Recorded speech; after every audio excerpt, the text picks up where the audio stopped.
Hey, good afternoon, everybody. It is November 8th, 2023, and we are in the Old Testament book of 2 Kings, and we're going to read chapter 8 today. A couple more stories from Elisha. First, we're going to, the Shunammite widow, he raised her son, and then the story just kind of moved on from there. We're going to go back and find out that Elisha told the widow there would be a famine. She left, came back after the famine is over, and says, hey, I've lost all my land and all my property.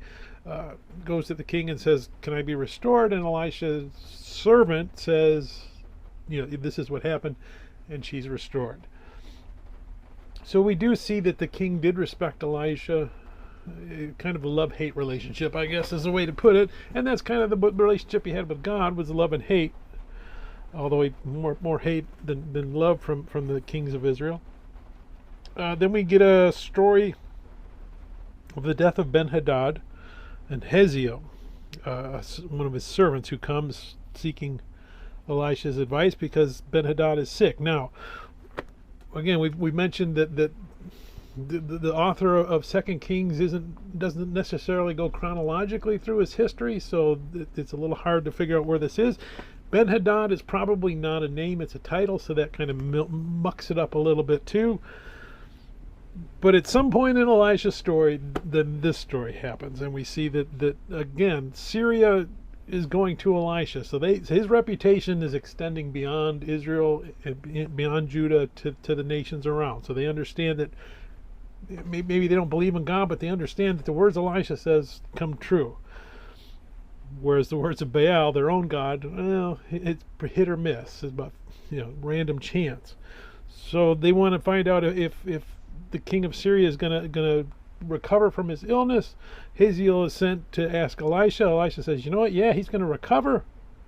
But then he looks at Hazael and says, yeah, but he's not going to live much longer because you're going to kill him. And then and he weeps because he says, and Hazael, you're an evil, rotten, no good so-and-so, and you're going to bring all kinds of grief onto Israel.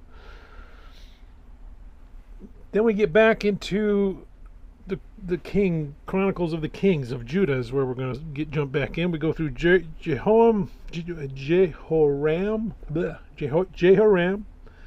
and then we're going to go through Ahaziah, the next king of Judah. So let's go ahead and we're going to read this section, 2 Kings chapter 8. Then Elisha spoke to the woman whose son he had restored to life, saying, arise and go, you and your household, and stay wherever you can, for the Lord has called for a famine. And furthermore, it will come upon the land for 7 years. So the woman arose and did according to the saying of the man of God. And she went with her household and dwelt in the land of the Philistines 7 years. It came to pass at the end of 7 years that the woman returned from the land of the Philistines, and she went to make an appeal to the king for her house and for her land. Then the king talked with Gehazi, the servant of the man of God, saying, tell me, please, all the great things Elisha has done. Now it happened, as he was telling the king how he had restored the dead to life, that there was the woman whose son he had restored to life, appealing to the king for her house and for her land. And Gehazi said, my lord, O king, this is the woman, and this is her son whom Elisha restored to life. And when the king asked the woman, she told him. So the king appointed a certain officer for her, saying, restore all that was hers, and all the proceeds of the field from the day that she left the land until now. Then Elisha went to Damascus, and Ben-Hadad, king of Syria, was sick, and it was told him, saying, the man of God is come here. And the king said to Hazael, take a present in your hand, and go to meet the man of God, and inquire of the Lord by him, saying, shall I recover from this disease? So Hazael went to meet him, and took a present with him, a very good thing of Damascus, 40 camel loads. And he came and stood before him, and said, your son Ben-Hadad, king of Syria, has sent me to you, saying, shall I recover from this disease? And Elisha said to him, go, say to him, you shall certainly recover. However, the Lord has shown me that he will really die. Then he set his countenance in a stare, then he set his countenance in a stare until he was ashamed, and the man of God wept. And Hazael said, why is my Lord weeping? He answered, because I know the evil that you will do to the children of Israel. Their strongholds you will set on fire, and their young men you will kill with the sword, and you will dash their children and rip open their women with child. So Hazael said, but what is your servant, a dog, that he should do this gross thing? And Elijah answered, the Lord has shown me that you will become king over Syria.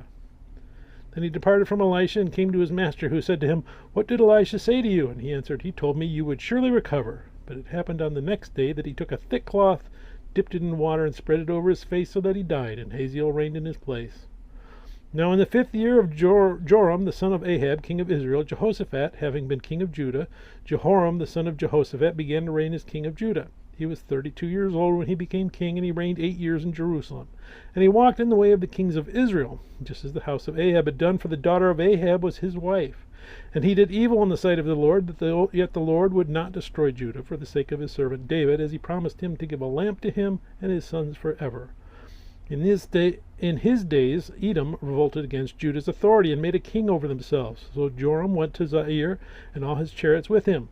Then he rose up by night and attacked the Edomites who had surrounded him, and the captains of the chariots, and the troops fled in their tents. Thus Edom has been in revolt against Judah's authority to this day, and Libnah revolted at that time. Now the rest of the acts of Joram and all that he did, are they not written in the book of the Chronicles of the kings of Judah? So Joram rested with his fathers, and was buried with his fathers in the city of David. Then Ahaziah his son reigned in his place. In the 12th year of Joram, the son of Ahab, king of Israel, Ahaziah, the son of Jehoram, king of Judah, began to reign. Ahaziah was 22 years old when he became king, and he reigned 1 year in Jerusalem. His mother's name was Athaliah, the granddaughter of Omri, king of Israel. And he walked in the way of the house of Ahab, and did evil in the sight of the Lord, like the house of Ahab, for he was the son-in-law of the house of Ahab. Now he went with Joram the son of Ahab to war against Hazael, king of Syria, at Ramoth-Gilead, and the Syrians wounded Joram. And King Joram went back to Jezreel to recover from the wounds which the Syrians had inflicted on him at Ramah, when he fought against Hazael, king of Syria. And Ahaziah the son of Jehoram, king of Judah, went down to see Joram the son of Ahab in Jezreel, because he was sick. May God bless the reading of his word. May God bless you. Bye.